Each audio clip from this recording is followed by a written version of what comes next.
तो last class में हम लोगों ने इस जगह पे पढ़ लिया था ये चीज़ें, कुछ कुछ क्वेश्चंस करे थे कि वेक्टर में डायरेक्शंस वगैरह निकालने हो तो हम लोग किस तरीके से क्वेश्चन को करेंगे। तो नेक्स्ट स्टार्ट करते हैं हम लोग। रिजोल्यूशन ऑफ वेक्टर हम लोगों ने कर लिया था।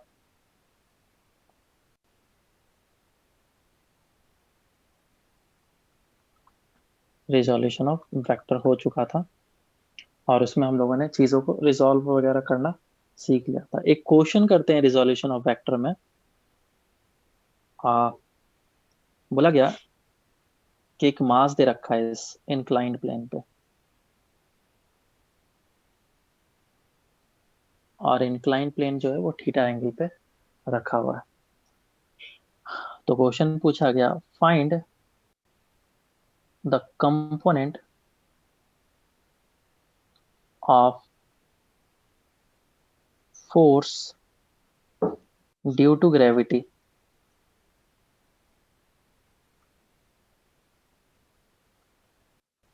along the inclined plane।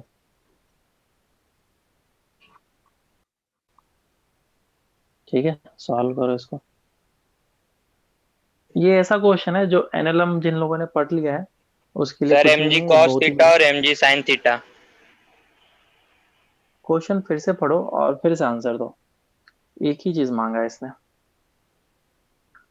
और जो लोग अभी जस्ट स्टार्ट किए हैं टेंशन मत लो, आराम से करो क्योंकि फर्स्ट टाइम ये थोड़ा सा टफ लगेगा, लेकिन जैसे जैसे टाइम बढ़ते जाएगा ये चीजें एकदम बिल्कुल चलो करते हैं।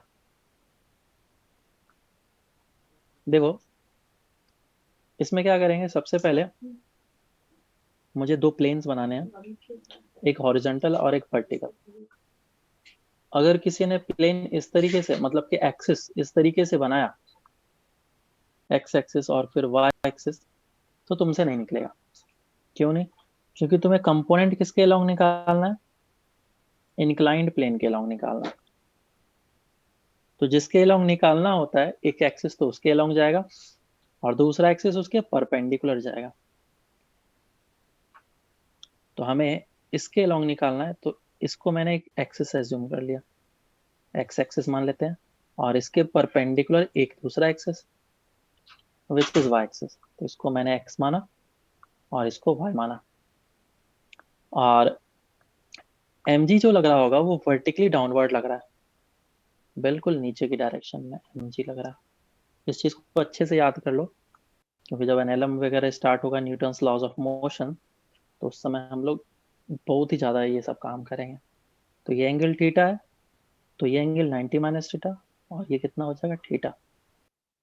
तो एम जी का दो कंपोनेंट आएगा, एक इस डायरेक्शन में which is M G cos theta और इस डायरेक्शन में एम जी साइन थीटा। तुम्हें कौन सा फोर्स मांगा है, along द इंक्लाइंड प्लेन। तो इंक्लाइंड प्लेन ये है, इस डायरेक्शन में फोर्स कितना आ जाएगा, एम जी साइन थीटा। ये आएगा आंसर। समझ में आया क्या? सर माइनस में होगा ना? नहीं देखो, हमें डायरेक्शन तभी देना है जब जरूरत है। अगर तुमने ये मेरा क्या हाइपोथेटिकल एक्सिस है, उसने क्वेश्चन में एक्सिस दिया क्या, नहीं। क्वेश्चन में अगर एक्सिस दिया होता कि ये हमारा एक्स है और ये वाई है तो मैं आंसर क्या लिखता, minus of M G sine theta. लेकिन क्योंकि यहाँ पे एक्सिस हमने जूम करा है और क्वेश्चन को सिर्फ मैग्नीट्यूड से मतलब है, तो मैं directly M G sine theta लिखूंगा। Okay sir. समझ में आया?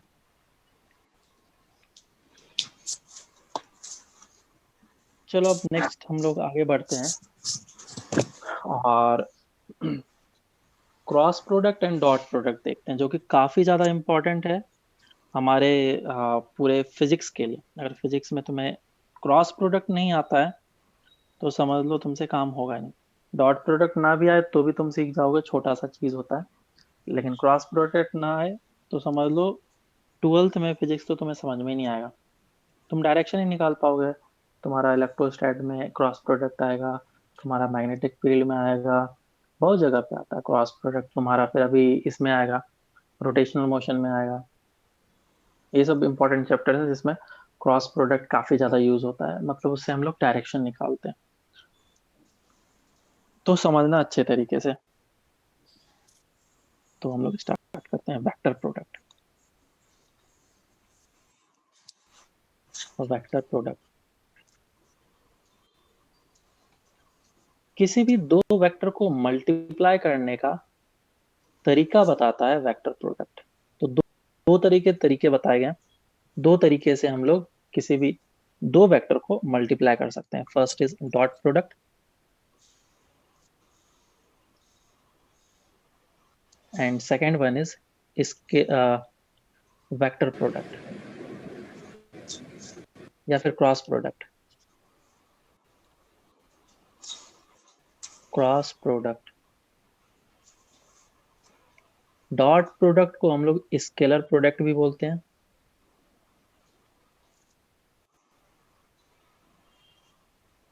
और क्रॉस प्रोडक्ट को हम लोग वेक्टर प्रोडक्ट भी बोलते हैं।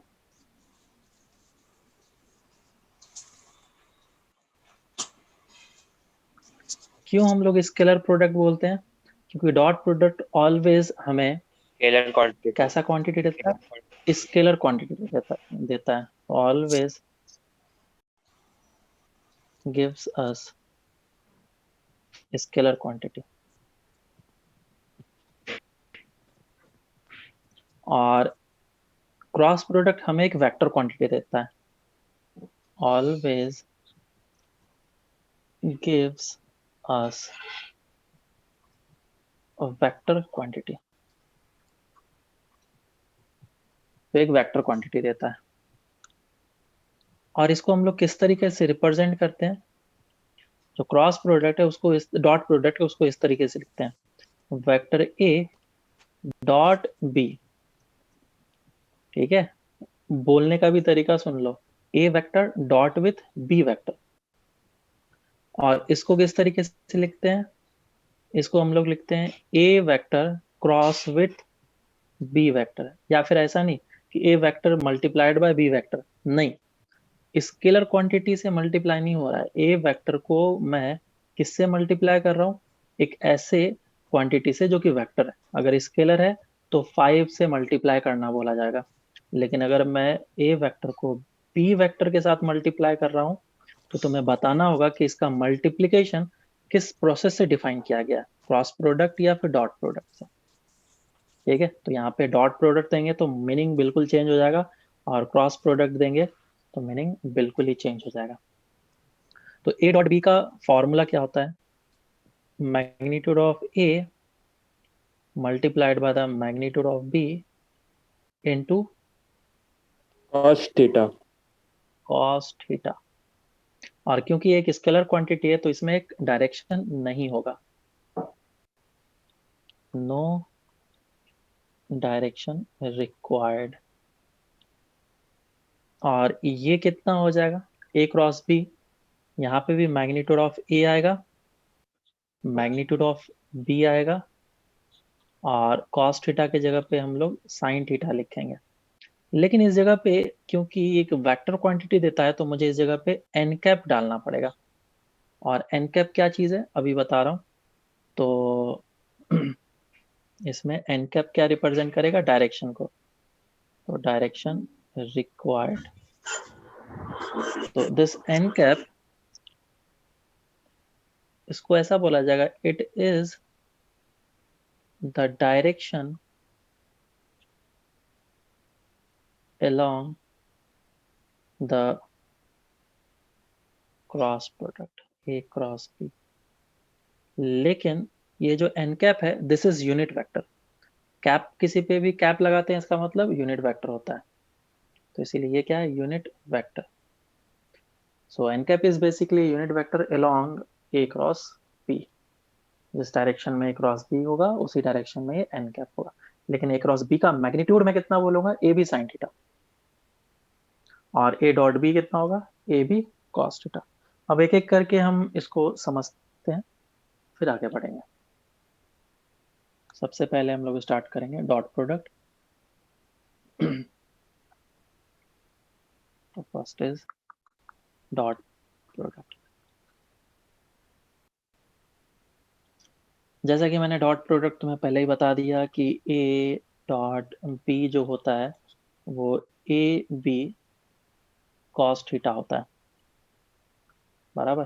तो मैं डिफरेंट डिफरेंट वैल्यू के लिए एक बार निकाल लेता हूँ कि मान लो हमारे पास ए वेक्टर है और ये बी वेक्टर है और इन दोनों के बीच का एंगल है थीटा। तो पहला, अगर थीटा हुआ 0 डिग्री तो क्या होगा? तो ए डॉट बी कितना निकल के आ जाएगा? A B A into cos B 0, A into B आ जाएगा। दूसरा, अगर हमारा theta is equal to 90 degree हुआ तो जीरो। ए डॉट बी क्या? A B cos 90 which is 0। And तीसरा, अगर थीटा हुआ 180 डिग्री तो कितना हो जाएगा? A minus A dot B. B, A B cos 180 which is minus of A B. तो यहाँ पे ए डॉट बी जो है माइनस ए बी। अब क्योंकि ये dot product always scalar quantity देता है तो हम लोग कंपेयर कर सकते हैं इस वैल्यूज को, A B 0 and minus of A B. तो मैग्नीट्यूड सबसे ज्यादा कब होगा? जब एंगल जीरो होगा। तो मैं बोलूंगा कि maximum value of A dot B, तो maximum value of dot product A B is A B and minimum value of A B is minus of A B. मतलब मैं बोल सकता हूँ कि डॉट प्रोडक्ट का जो वैल्यू होगा वो ए बी से लेकर के माइनस ऑफ ए बी के बीच में ऑलवेज रहेगा। एक और चीज इसमें बोला जा सकता है, कोई भी अगर दो वेक्टर्स परपेंडिकुलर है, if two vectors are perpendicular to each other,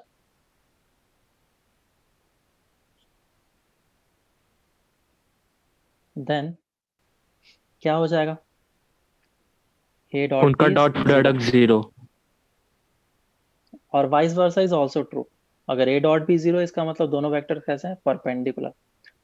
perpendicular को कभी कभी ऑर्थोगोनल वेक्टर भी बोला जाता है। If two vectors are orthogonal then their dot product is 0। समझ में आया क्या ये चीज? है ना? तो ये चीज हो गया।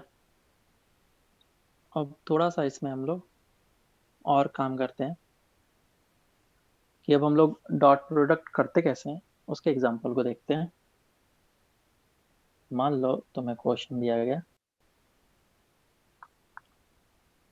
एक वेक्टर है ए जिसका मैग्नीट्यूड दे रखा है 5, एक वेक्टर है बी जिसका मैग्नीट्यूड दे रखा है 5 और इसके बीच का एंगल दे रखा है 60 डिग्री। तो पूछा गया फाइंड ए डॉट बी। निकाल सकते हैं क्या? आई थिंक सबसे इजी क्वेश्चन है ये। 25/2।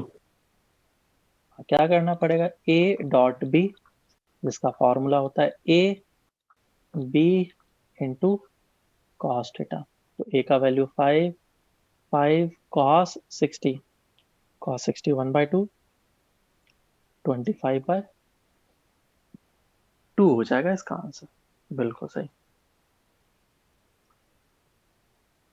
अब अगर ये ए और बी वेक्टर जो है वो वेक्टर फॉर्म में गिवन हो तो कैसे करेंगे?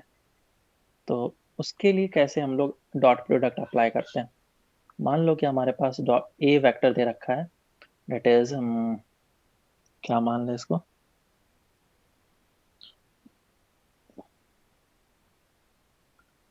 हाँ, चलो मान लेते हैं ए एक्स डायरेक्शन वाला कंपोनेंट एंड वाई डायरेक्शन वाला कंपोनेंट, और बी वेक्टर कुछ ऐसा दिया है B X I cap plus B Y J cap और बोला गया फाइंड ए डॉट बी। तो ए डॉट बी जो वेक्टर होगा उसको इस तरीके से लिखा जाएगा। पहले ए वेक्टर लिख दो, that is A X I cap plus A Y J cap dot with B X I cap plus B Y J cap. अब यहाँ पे जो है आई कैप वाला सिर्फ आई कैप के साथ मल्टीप्लाई होगा और जे कैप वाला सिर्फ और सिर्फ जे कैप के साथ मल्टीप्लाई होगा। मल्टीप्लाई होने के बाद वैल्यूज आ रहा है जो लिख दो, तो ये बना ax into B X plus A Y into B Y. ऐसा मत करना कि यहाँ पे आई कैप लिख दिया, इस जगह पे आई कैप लिख दिया और इस जगह पे जे कैप लिख दिया, नहीं। ये कैसा क्वांटिटी देता है मुझे? Scalar quantity. तो ये हमारा स्केलर ए डॉट बी आएगा, स्केलर क्वांटिटी देता है। तो ए डॉट बी कितना आ जाएगा? Is equal to A X B X plus A Y B Y. इस तरीके से डॉट प्रोडक्ट हम लोग मल्टीप्लाई करते हैं, बहुत ही सिंपल तरीका। इस पे एक एग्जांपल कर लेते हैं और अच्छे से समझ में आ जाएगा। जैसे हमारे पास ए वेक्टर दे रखा है 3 i cap plus 4 j cap and B vector दे रखा है i cap minus of k cap. Sorry, हाँ अभी इसको नहीं रखते हैं, i cap minus of j cap. तो बताओ ए डॉट बी कितना हो रहा है? सभी को ही बताओ, सॉल्व करो इसको। -1। सभी को कर लेने दो। चलो, तो देखो क्या करेंगे फिर। A dot B is equal to A का वैल्यू पुट कर लो, 3 i cap plus 4 j cap dot with I cap minus of J cap. I cap का आई कैप के साथ multiplication, that is 3 into 1 plus 4 into -1। तो ये हो जाएगा 3 - 4 विच इज -1। तो ये आ गया हमारा आंसर। एक और क्वेश्चन करो फिर। ए वेक्टर दे रखा है I cap minus of J cap and B vector दे रखा है I cap plus of K cap. दूसरा question, A vector dot product निकालना है, ए डॉट बी। सॉल्व करो। ए वेक्टर दे रखा है इधर 3 i cap plus of K cap, B vector I cap plus 2 j cap minus of K cap. Vectors का एक मिनट, पहले इसको सॉल्व कर लेते हैं। देखो, ए डॉट बी मुझे निकालना है, तो ए को मैं लिख सकता हूँ I cap minus of J cap plus of 0 K cap, है ना। और डॉट विथ बी वेक्टर कितना, I cap plus of 0 j cap and plus of K cap. अब मल्टीप्लाई कर लो, कितना हो जाएगा? आई कैप वाला आई कैप के साथ जे कैप के साथ के कैप के साथ मल्टीप्लाई हुआ, तो ये सिर्फ 1 इंटू 1 बनेगा। 1 दूसरा कितना होगा? 1 2 -1 इंटू 0। 2 और तीसरा कितना होगा? 0 इंटू 1। तो आंसर आ जाएगा 1। आंसर 1 अब ए डॉट बी अगर मैं इधर निकालूंगा तो ये कितना हो जाएगा? ए को मैंने लिखा 3 i cap plus 0 j cap plus K cap dot with I cap plus 2 j cap minus of K cap. Multiply कर लो, तो मतलब सिर्फ 3 इंटू 1 मल्टीप्लाई करना होगा और के कैप वाला 1 इंटू -1। ये हो जाएगा 3 - 1 विच इज इक्वल टू 2। 2 याद है नहीं? तो टेंसर क्वांटिटी के बारे में बात नहीं करेंगे। टेंसर क्वांटिटी जो है वो बहुत ही हायर स्टडीज वगैरह में पढ़ाया जाता है। तो जैसे करंट टेंसर क्वांटिटी बोल देते हैं इस तरीके से, है ना। तो जे कभी पूछेगा भी नहीं, क्योंकि हमारे काम का नहीं, हमें वेक्टर्स में ही काम करना होता है और डायरेक्शंस के लिए काम करना होता है। तो ए डॉट बी को इस तरीके से डिफाइन कर दिया गया कि डॉट प्रोडक्ट अगर ऐसा होगा तो इसको हम लोग इस तरीके से निकाल लेंगे, क्रॉस प्रोडक्ट ऐसा होगा तो इसको हम लोग ऐसे तरीके से निकाल लेंगे। और निकालने का जो एक्सप्लेनेशन है वो काफी ज्यादा डिटेल्स में अलग तरीके से, जैसे कि तुम देखोगे कि कभी भी दो वेक्टर को डिवाइड नहीं किया जाएगा। सॉरी, हमेशा दो वेक्टर को मल्टीप्लाई कर सकते हैं या किसी वेक्टर को कांस्टेंट के साथ मल्टीप्लाई कर सकते हैं, लेकिन दो वेक्टर कभी भी डिवाइड नहीं किया जाएगा, क्योंकि वो कभी डिफाइंड ही नहीं होता है और उसको कभी डिफाइन नहीं किया गया कि दो वेक्टर को डिवाइड कैसे करेंगे। तो दो वेक्टर हमारा कभी डिवीजन नहीं जाएगा। तो डिफाइन इस तरीके से हर एक चीज किया गया।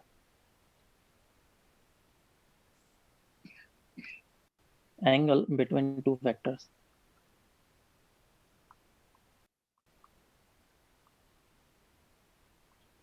किसी भी दो वेक्टर के बीच का एंगल कितना होगा? तो हमें पता है कि a dot b is equals to A B into cos theta होता है.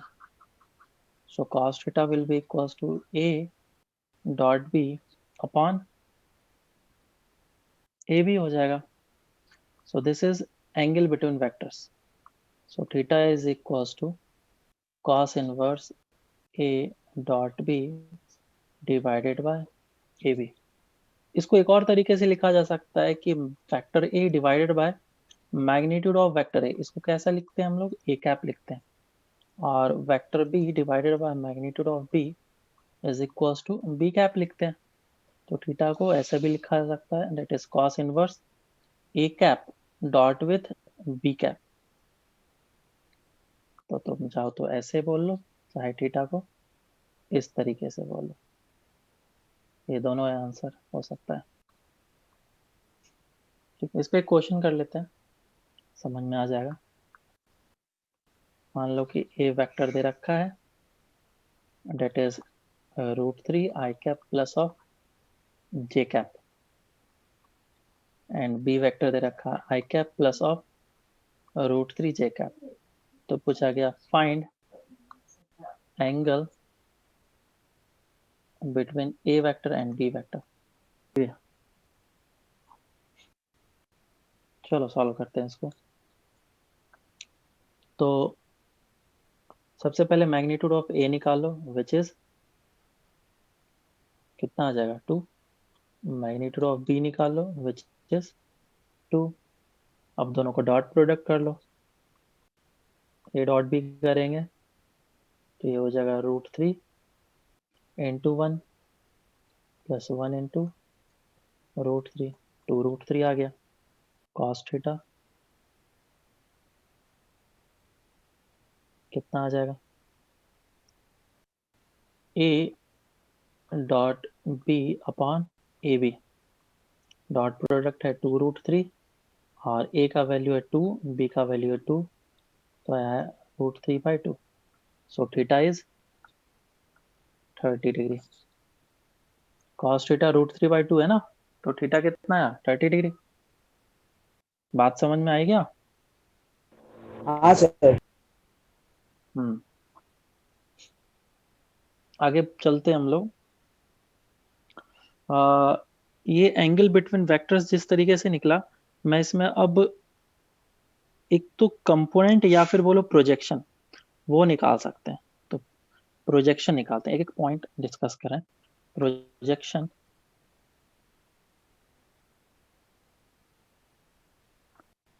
Of vector A on vector B, ये निकालना चाह रहे हैं, या फिर उल्टा भी हो सकता है. तो मान लो कि हमारा वेक्टर ए है ये वाला, और ये है हमारा वेक्टर बी. प्रोजेक्शन का मतलब क्या होता है? शैडो. अगर ऊपर से एक लाइट फॉल कर रही है इस तरीके से,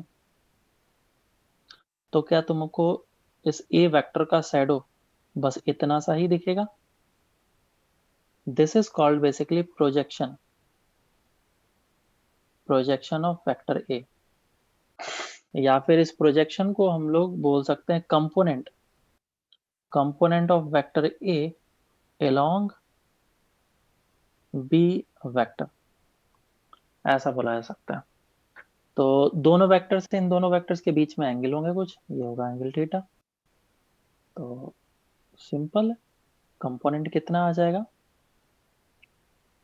ये ए वेक्टर है, तो इस डायरेक्शन में ए का कंपोनेंट आ जाएगा ए कॉस थीटा. तो मुझे क्या निकालना है? ए कॉस थीटा कितना होगा, ये निकालना है. दो वेक्टर का डॉट प्रोडक्ट हमें पता है कि ए डॉट बी क्या होता है? A B cos theta. तो ये हो जाएगा A cos theta into B, और ये हो जाएगा ए डॉट बी. इधर से ए कॉस थीटा कितना आएगा? A cos theta is equal to A dot B divided by B, जिसको मैं कुछ ऐसे लिखूंगा, A vector dot with B cap. ठीक है, तो ये क्या चीज निकला, component of A along B, या फिर projection of A along B which is equals to a cos theta, या फिर a vector dot with B cap. Same way में अगर मैं component of B vector along A vector बोलूंगा तो मुझे क्या निकालना होगा, बी cos थीटा। और बी cos थीटा की तरफ क्या लिखा जाएगा, A cap dot B vector. ठीक है, तो एक चीज याद रखना, जिसके along निकालना है उसके ऊपर कैप पड़ेगा, टोपी, और जिस पे नहीं निकालना ऑफकोर्स वो तो वेक्टर फॉर्म में ही रहेगा, जिसको मैं ऐसे ही बोल सकता हूँ, projection of P vector along A vector. समझ में आया क्या? अब क्वेश्चन को सॉल्व करो, एग्जांपल देता हूँ।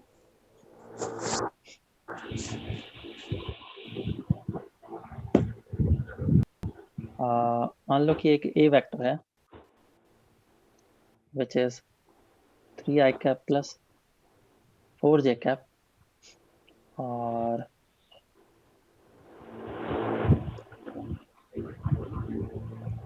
नहीं, इसको थोड़ा चेंज कर देता हूँ क्योंकि वैल्यूज अच्छा है। एक बार मान लो i cap plus of √3j cap है, और तुम्हें इसका कंपोनेंट निकालना है बी वेक्टर के अलॉन्ग, और बी वेक्टर दे रखा है √3i cap plus of j cap.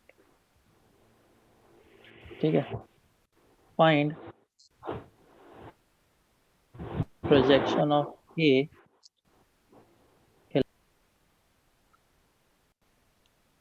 Solve करते हैं इसको। तो तुम्हें क्या निकालना है, component of A along B. तो बी की तरफ निकालना है तो बी पे कैप पड़ेगा, A vector dot with B cap, तुम्हें ये निकालना है।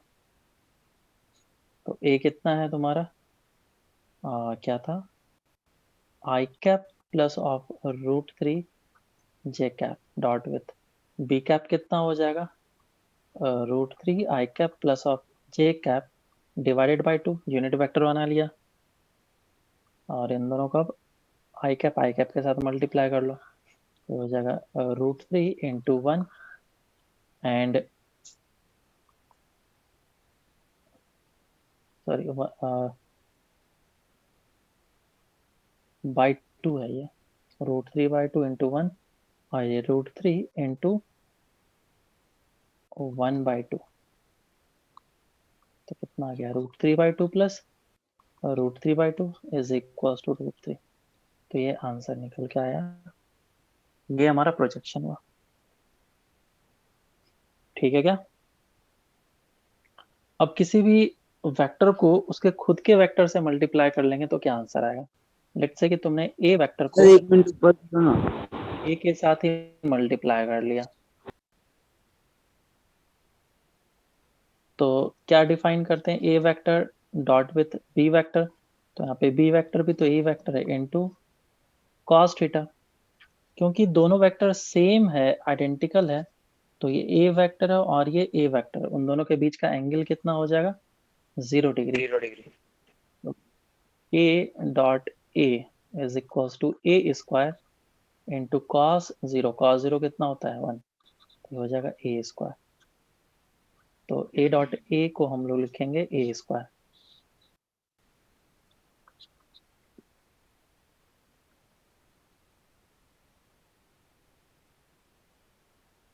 नेक्स्ट है कि अगर कोई भी दो यूनिट वेक्टर को मल्टीप्लाई किए तो क्या होगा, दो यूनिट वेक्टर को मल्टीप्लाई करना है, जैसे आई कैप और आई कैप, 1, है ना, और इसी जगह से तुम्हारा वो चीज डिराइव हुआ है कि हमारा डॉट प्रोडक्ट अगर लिखा हो ए X I cap plus A Y J cap, और बी वेक्टर लिखा है B X I cap plus B Y J cap, तो आई कैप के साथ क्यों मल्टीप्लाई हुआ, ये एक्सप्लेनेशन यहीं से आराम से मिल जाएगा।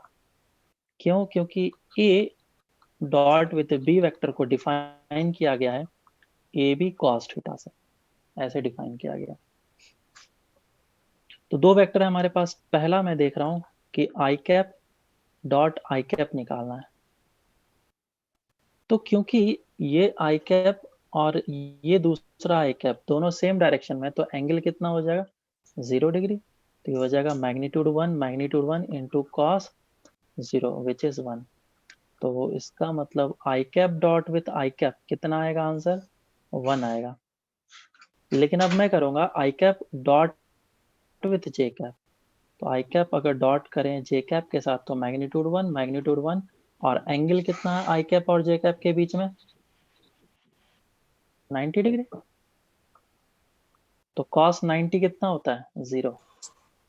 तो मुझे आई कैप और जे कैप को मल्टीप्लाई करने की जरूरत नहीं है, मुझे सिर्फ आई कैप को आई कैप के साथ मल्टीप्लाई करने की जरूरत है।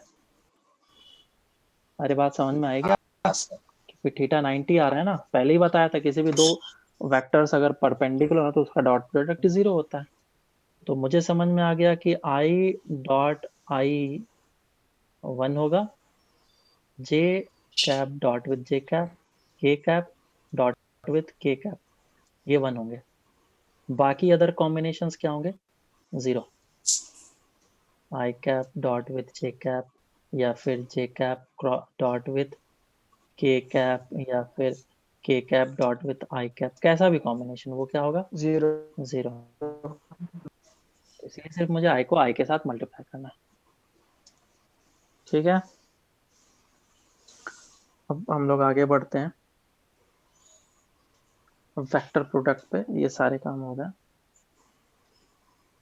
क्वेश्चंस वगैरह हम लोग लास्ट में करेंगे, नहीं तो सर अगर क्वेश्चंस। आई डॉट के हुआ तभी भी 0 ना? हाँ बिल्कुल, आई डॉट के। अच्छा हाँ, दो चीज बताना है, दो प्रॉपर्टी होते हैं, एक कम्यूटेटिव और एक डिस्ट्रीब्यूटिव, है ना। दो प्रॉपर्टी जो होते हैं, ये दोनों प्रॉपर्टी इस पे मतलब वैलिड हैं और सही तरीके से काम करते हैं। मतलब कि A vector dot with B vector, इसको मैं B vector dot with A vector लिखूं तो भी कोई दिक्कत नहीं है, ट्रू है। और अगर हमारे पास लिखा है ए वेक्टर, एक minute, A vector dot with B vector plus C vector, तो इसे A vector dot with B vector plus A vector dot with C vector लिखा जाएगा, ये भी कोई प्रॉब्लम नहीं होगा। समझ में आया क्या? नेक्स्ट हम लोग स्टार्ट करते हैं, इट इज एक क्वेश्चन एग्जांपल कर लेते हैं। जैसे कि मान लो ए वेक्टर दे रखा है I cap plus of J cap, B vector दे रखा है J cap minus of K cap, C vector दे रखा है जे कैप माइनस ऑफ, नहीं, I cap minus of K cap. और तुमसे पूछा गया find A vector dot with two B vector plus C vector, निकालो कितना आ रहा है।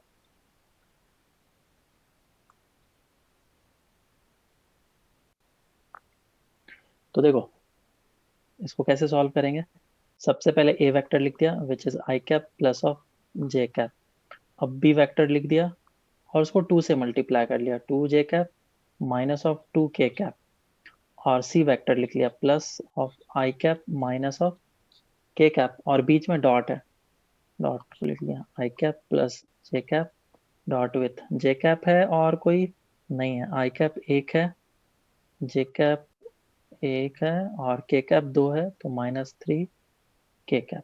अब यहाँ पे देखो के कैप तो है ही नहीं, सिर्फ आई कैप और जे कैप है, तो उसी दोनों का मल्टीप्लीकेशन होगा 1 इंटू 1 प्लस 1 इंटू 2 प्लस 0। तो ये कितना आ जाएगा आंसर? 3। समझ में आया सबको? हाँ सर। नेक्स्ट चलो, हाँ नेक्स्ट अब हम लोग करते हैं, it is a vector product या फिर क्रॉस प्रोडक्ट।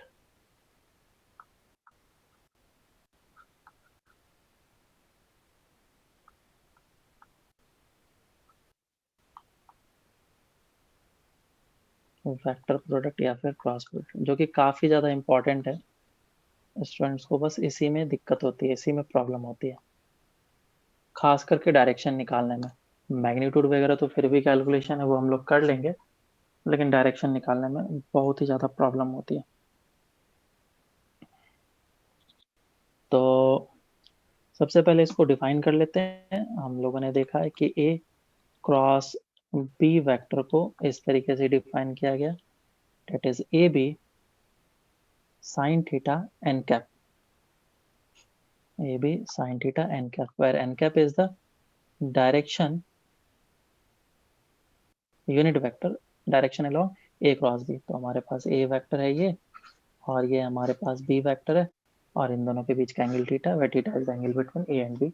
अब मैं इसमें थीटा का वैल्यू ले लेता हूँ एक बार 0 डिग्री, तो ये हो जाएगा A cross B is equals to A B sine 0, लेकिन साथ में एन कैप तो रहेगा, तो ये आ जाएगा 0 एन कैप, जिसको हम लोग नल वेक्टर बोलते हैं।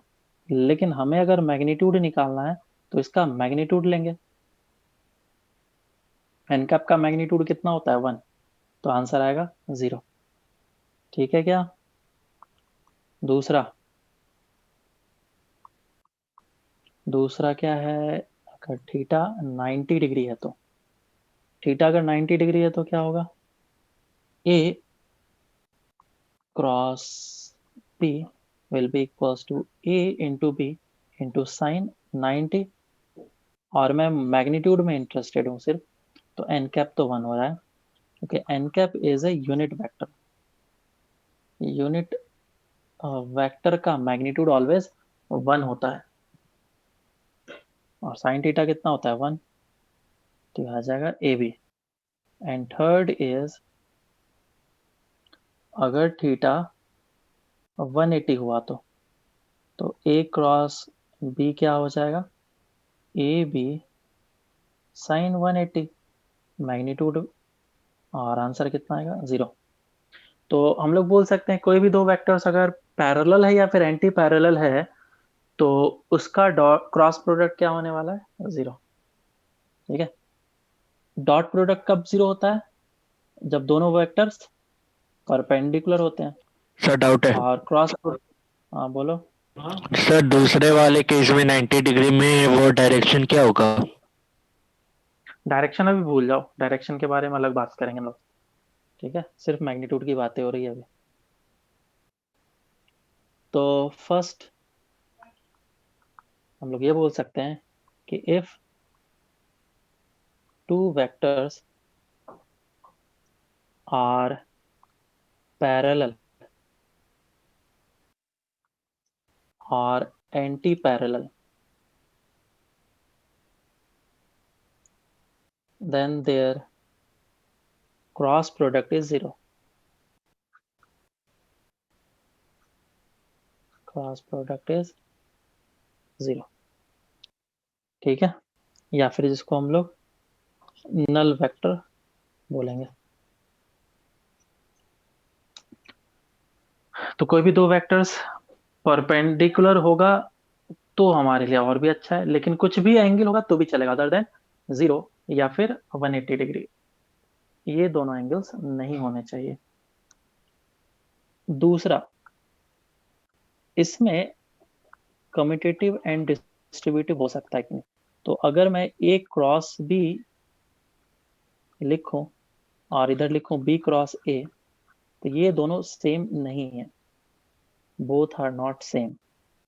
दूसरा चीज कि ए क्रॉस बी जो है वो एक्चुअल में माइनस साइन के साथ बी क्रॉस ए के बराबर होता है। ये सही है और ये वाला तो ऑफकोर्स नॉट इक्वल है। थर्ड डिस्ट्रीब्यूटिव के बारे में बात कर लेते हैं।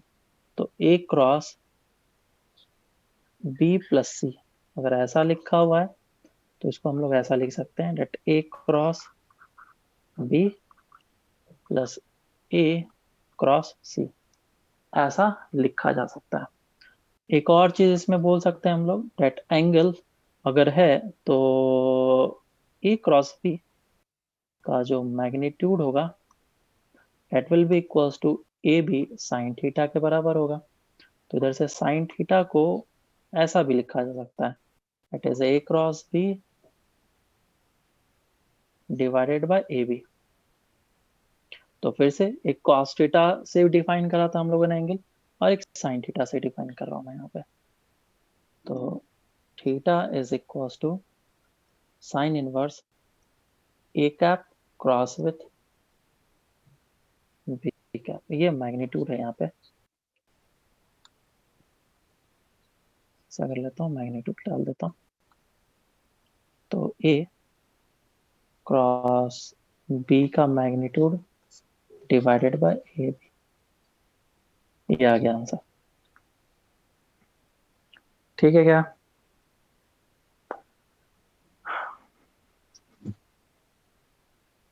अब आगे चलते हैं और कुछ इसमें प्रॉपर्टीज कि किसी भी दो क्रॉस प्रोडक्ट को हम लोग किस तरीके से डायरेक्शन बताएंगे और उसका वैल्यू क्या होगा। आई कैप डॉट बता, जैसे हम लोगों ने निकाला था आई कैप डॉट कर दो आई के साथ तो क्या हो जाएगा। तो सेम वे में फोर्थ यहाँ पे लिख सकता हूँ, अगर सेम वेक्टर के साथ क्रॉस प्रोडक्ट कर दें तो क्या होगा। तो ए वेक्टर और सेम डायरेक्शन है, फिर से ए वेक्टर है, तो A vector cross with A vector, of course इन दोनों के बीच का एंगल कितना है, 0। तो ये नल वेक्टर देगा मुझे इसका मैग्नीट्यूड, तो भी नहीं करेंगे। अब आई डॉट आई क्या देगा और आई क्रॉस आई क्या देगा और आई क्रॉस जे क्या देगा। तो अगर आई वेक्टर को क्रॉस करेंगे आई वेक्टर के साथ तो मुझे क्या मिलने वाला है, 0। जीरो। आई वेक्टर, बिल्कुल है ना, विच इज इक्वल्स टू 0, क्योंकि ये 1 हो जाएगा, ये 1 हो जाएगा और ये साइन 0 0 आ जाएगा। तो आई क्रॉस जे क्या मिलेगा, इसका मैग्नीट्यूड आई का 1, के जे का भी 1 एंड साइन 90, तो ये आ जाएगा 1। डायरेक्शन में यहाँ पे नहीं बता रहा हूँ अभी डायरेक्शन क्या होगा, लेकिन हाँ ये आई क्रॉस जे ऐसा दे रहा है। साथ ही वापस से मैं इसको लिख सकता हूँ, आई क्रॉस जे का जो मैग्नीट्यूड होगा और जे क्रॉस ई का जो मैग्नीट्यूड होगा, या फिर ए क्रॉस आई का जो मैग्नीट्यूड होगा, वो सभी क्या होंगे, इक्वल्स टू 1, और दूसरे क्या होंगे, 0। I cap cross with I cap, या फिर J cap cross with J cap, या फिर K cap cross with K cap is equals to 0।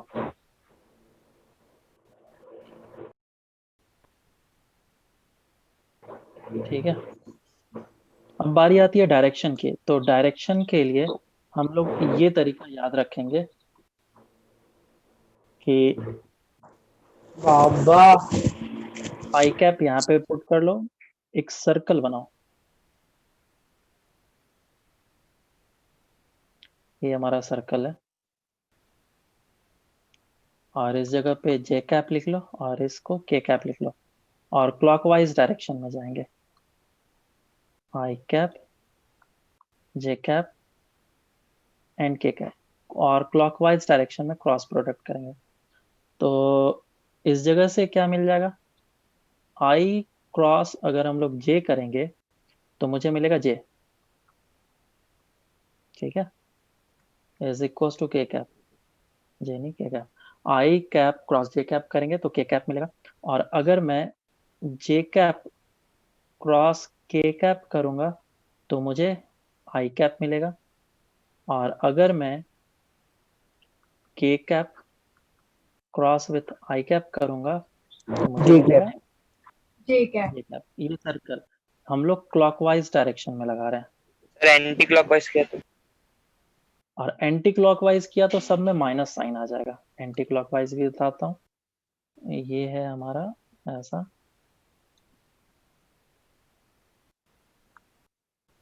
और मैं एंटी क्लॉकवाइज डायरेक्शन में जा रहा हूँ। ये आई कैप, जे कैप एंड के कैप, और मैं ऐसे जाऊंगा। तो लिखूंगा कैसे? जे कैप क्रॉस आई कैप। ठीक है, पहले कैसे लिखा जा रहा था? I cap cross J cap, लेकिन क्योंकि मैं एंटी क्लॉकवाइज डायरेक्शन में जा रहा हूँ तो J cap cross with I cap क्या दे देगा? के कैप माइनस में, तो वो भी क्या देगा मुझे? माइनस में। तो यहाँ पे लिखेंगे माइनस ऑफ के कैप। अब इस जगह पे क्या लिखेंगे?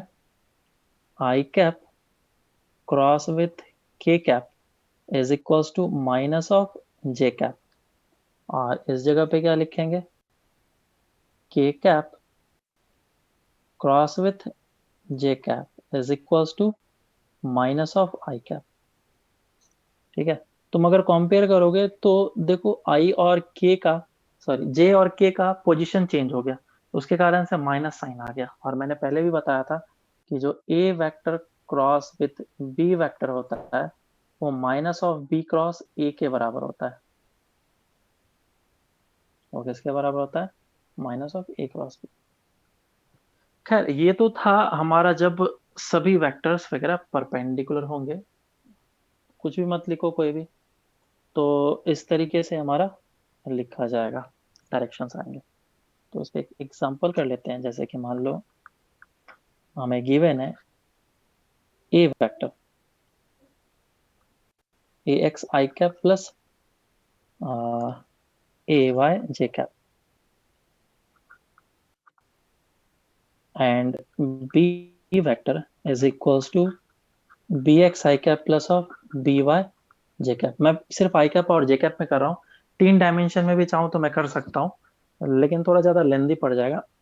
उसके लिए मैं अलग एक प्रोसेस बताऊंगा। तो अगर वेक्टर फॉर्म में गिवन है आंसर, तो ऐसे मैं क्रॉस प्रोडक्ट निकाल सकता हूँ। A cross B is equals to, A vector लिखो A X I cap plus A Y J cap dot with, sorry cross with B X I cap plus B Y J cap.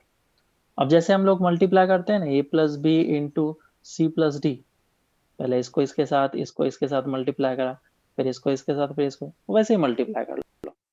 लेकिन ध्यान देना, एक पहले जब इसको इसके साथ मल्टीप्लाई करेंगे, आई कैप के साथ जाएगा जो कि 0 होने वाला है, और फिर आई कैप जे कैप के साथ आएगा जो कि 1 होने वाला है। तो 0 वाले को क्यों लिखना है? नहीं लिखते हैं, छोड़ देते हैं। तो ए एक्स इंटू बी एक्स, और ये आई कैप क्रॉस आई कैप है जो कि 0 होने वाला है, पहला लिख दिया मैंने। और बाकी नहीं लिखूंगा, तो ये हो जाएगा A X into into B Y, और क्या बन रहा है? I cap cross with J cap. फिर जे कैप वाला नहीं लिखता हूं मैं, जे कैप वाला 0 हो जाएगा, है ना, which is A Y and B Y, plus last क्या हो जाएगा? A Y into B X और J cap cross I cap. अब तुम मुझे बताओ, इसका और इसका वैल्यू 0 हो चुका है। आई कैप क्रॉस जे क्या देता है मुझे?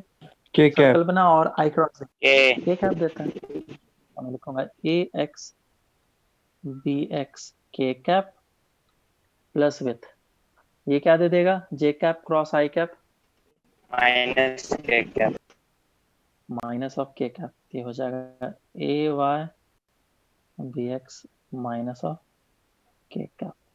तो ये ऐसा लिखा जाएगा A X B X minus of A Y B X K cap. Sir ए ये आंसर एक्स आएगा। बी वाई है ना स्टार्टिंग में? ए एक्स बी वाई लिखा है ना? हम्म। ax by। क्लियर है क्या? अब देखो, अगर बहुत बड़ा हो गया तो इसी चीज को रिजॉल्व करने के लिए हम लोगों ने मैट्रिक्स वगैरह निकाला हुआ है। तो मैट्रिक्स या फिर डिटर्मिनेंट से हम लोग इन चीजों को निकाल सकते हैं। आई थिंक 9th में पढ़ाया गया होगा मैट्रिक्स या डिटर्मिनेंट, बताया गया है क्या? ए क्रॉस हाँ बी, सर, एक बार बताया था। है ना? नहीं बताया तो मैथ्स में भी बता दिया जाएगा। तो सबसे पहले लिखेंगे I cap, J cap and के कैप, और हमारे पास वेक्टर्स होंगे। तो ए वेक्टर कैसे गिवन होगा? ए X I cap plus A Y J cap plus A Z के कैप। क्योंकि पहले ए है इसीलिए ए वाला रो पहले आएगा, और सेकंड में भी है तो इधर मैं लिखूंगा B X B Y and B Z. अब क्या करना है, इसको ओपन करना है। तो इस पे प्लस होता है, इस पे माइनस और इस पे प्लस। तो मैं लिखूंगा प्लस ऑफ आई कैप, और पहले इसके अबाउट ओपन कर रहा हूँ आई कैप के अबाउट। तो ये इस तरीके से बंद कर दिया मैंने इसको, मतलब इन सभी वैल्यूज को यूज नहीं करना है। तो ये वाला वैल्यू यूज होगा, कौन सा? This multiplied by this and this multiplied by this. कितना हुआ बोलो? A Y into B Z, और बीच में आता है माइनस साइन, प्लस नहीं, minus of B Y into A Z. फिर आएगा सेकंड वाला, सेकंड के अबाउट जब ओपन करेंगे तो माइनस जे लिखा जाएगा और माइनस जे लिखा जाएगा। तो ये दोनों चले गए, अब सिर्फ बचा है A X B X A Z and B Z. ठीक है, ये चीज आएगा। अब इन दोनों का मल्टीप्लाई कर लो ऐसे करके, कितना हो जाएगा? A X into B Z minus of B X into A Z. अब के कैप वाला आएगा, तो के कैप के अबाउट ओपन कर लो इनको, और इसको मैंने क्लोज कर दिया। तो इसको इसके साथ और इसको इसके साथ मल्टीप्लाई करो, तो प्लस ऑफ के कैप, और ये बचा A X B Y minus of B X into A Y. ये हमारा आंसर आएगा। डायरेक्शन को मैं बाद में कराऊंगा, राइट हैंड थंब रूल से निकालते हैं डायरेक्शन, वो मैं थोड़ी देर में कराऊंगा क्योंकि वही तो इम्पोर्टेंट है।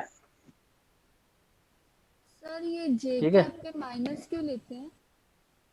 ये डिटर्मिनेंट में बताया जाएगा तुम्हें माइनस क्यों होता है और ये प्लस क्यों होता है। ओपन करने का तरीका है, डिटर्मिनेंट को किस तरीके से। एक एग्जांपल देता हूँ, उसे करके बताओ।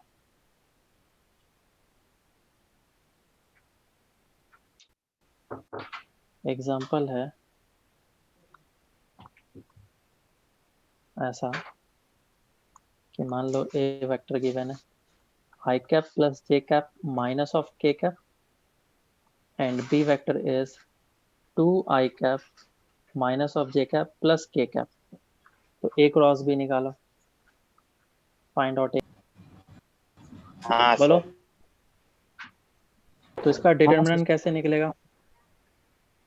आई cap J cap and K cap. क्योंकि मैंने ए क्रॉस भी बोला है, तो ए का वैल्यू कितना है यहाँ पे? 1, तो 1 पुट कर लिया। फिर क्या है? 1, फिर क्या है? -1। बी का ये आ गया। तो ए क्रॉस बी इस तरीके से अगर करते हैं तो हमें magnitude as well as direction दोनों चीज मिलता है। तो पहले आई कैप के साथ ओपन करा,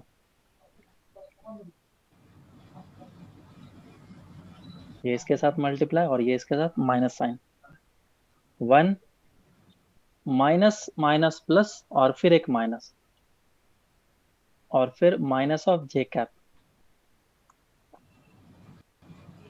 इसके साथ ओपन हुआ, इसको इसके साथ मल्टीप्लाई और इसको इसके साथ मल्टीप्लाई करा।